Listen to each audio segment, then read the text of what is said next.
तो नमस्कार, जय हिंद, जय भारत। स्वागत है आप सभी लोगों का आपके मन पसंदीदा मंच हंसवाणी एजुकेशन फाउंडेशन पर। दोस्तों, आप सभी को पता ही है कि इस समय हमारे इस मंच पे चल रहा है चक्रवृद्धि ब्याज, और चक्रवृद्धि ब्याज से संबंधित हम अलग अलग तरह के प्रश्नों को सरल कर रहे हैं। खास करके हम ऐसे प्रश्नों को उठा रहे हैं जिनसे बच्चे अधिकतर घबराते हैं। तो आपको टेंशन लेने की आवश्यकता नहीं है।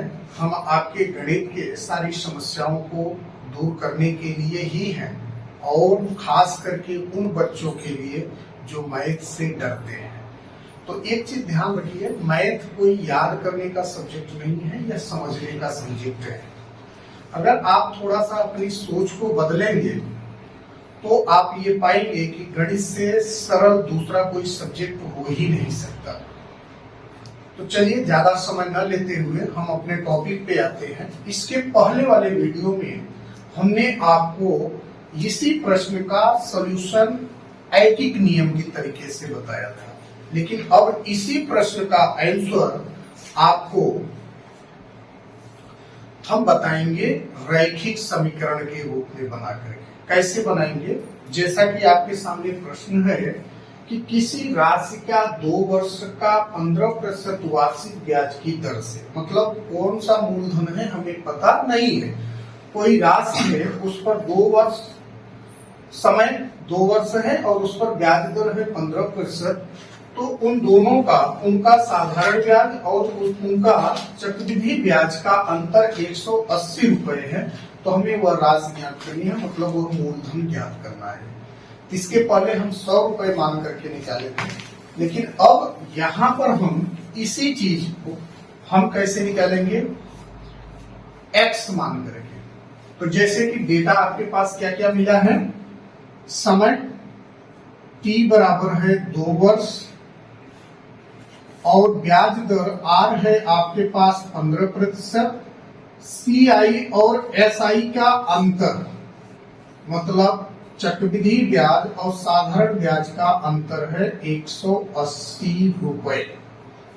अब हमें मूलधन नहीं मालूम है, तो हम कैसे करेंगे? मूलधन के बराबर क्या मानेंगे? x। तो यहां लिखेंगे माना P बराबर हो गया x। कितना हो गया? P बराबर x। जब यह मूलधन हमें मालूम हो गया, ब्याज दर और समय दिया गया है, तो हम सबसे पहले निकाल लेते हैं SI। SI मतलब सिंपल इंटरेस्ट या साधारण ब्याज। तो यहाँ हो जाएगा PRT के बटे 100। P की वैल्यू कितना लिए हैं भाई? x गुड़े R की वैल्यू 15 गुड़े T की वैल्यू कितनी है भाई? 2 वर्ष बटे में हो गया कितना? 100। 5 तिहाई 15, 5 दूनी 10, 0, 2 एकम 2, 2 धम्मा 20। तो ये हो गया कितना बेटा? 3x बटे 10। ये आपके पास क्या आया?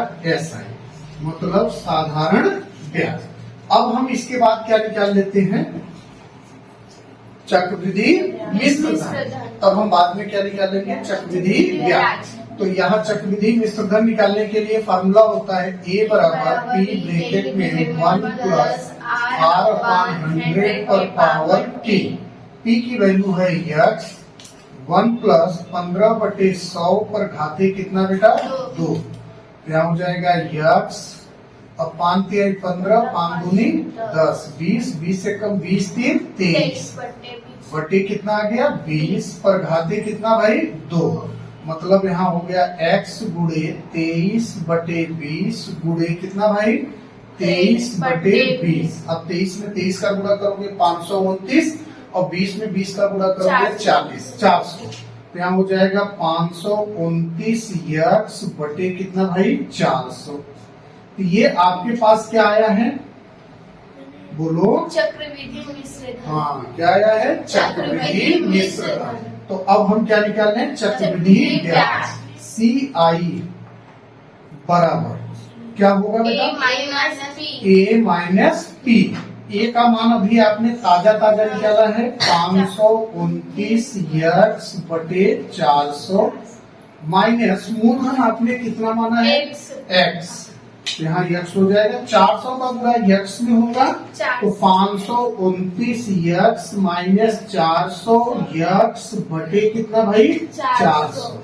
तो यहाँ हो जाएगा कितना 129 x बटे 400। मतलब CI आपको मालूम हो गया कितना 129 बटे 4, 129 x बटे कितना 400। अब एक चीज अपने दिमाग पे जोड़ दीजिए, ये साधारण ब्याज है और ये क्या है चक्रवृद्धि ब्याज, और इन्हीं दोनों का अंतर कितना बता रहा है 180 रुपए। मतलब चक्रवृद्धि ब्याज में से हम साधारण ब्याज को घटाएं तो हमें कितना मिलेगा 180 रुपए मिलेगा कि नहीं मिलेगा। तो आइए घटा करके देख लेते हैं। तो यहाँ चक्रवृद्धि ब्याज CI माइनस SI बराबर कितना दिया है 180। तो हमने हल करके साधारण ब्याज भी निकाला है और चक्रवृद्धि ब्याज भी निकाला है, तो दोनों को हम क्या करें घटा दें। तो यहाँ CI का मान कितना है 129 x बटे 400 माइनस SI का मान कितना आया है 3 x बटे 10 बराबर 180।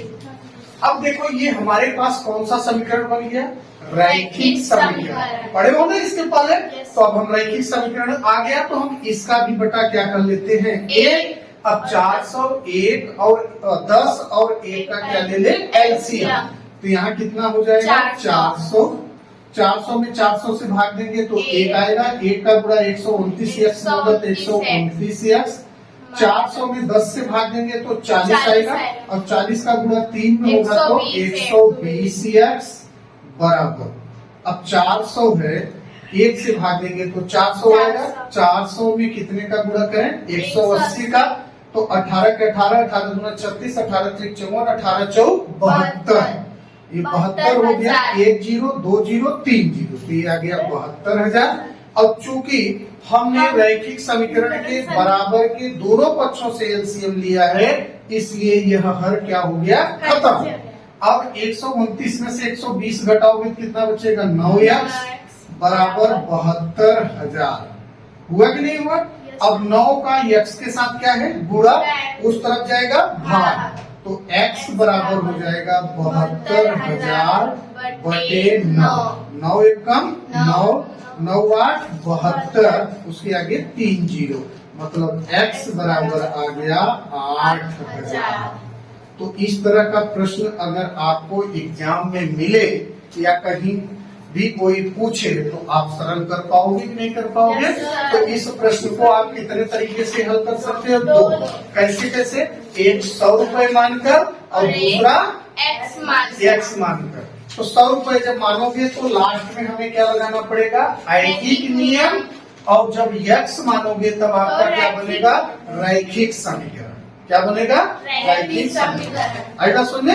हाँ तो भाई दोस्तों अगर आप लोगों को यह टॉपिक समझ में आया हो तो वीडियो को लाइक जरूर करिएगा और आपका एक प्यारा सा कमेंट हमें डबल ताकत देगा। और चूंकि यह एजुकेशनल वीडियो है तो आप लोग भी थोड़ा एजुकेशन वालों को सपोर्ट करिए और उनके वीडियो को ज्यादा से ज्यादा शेयर करिए ताकि ज्यादातर लोगों तक यह वीडियो हमारा पहुंच सके। मिलते हैं एक और जबरदस्त प्रश्न के साथ, तब तक के लिए जय हिंद जय।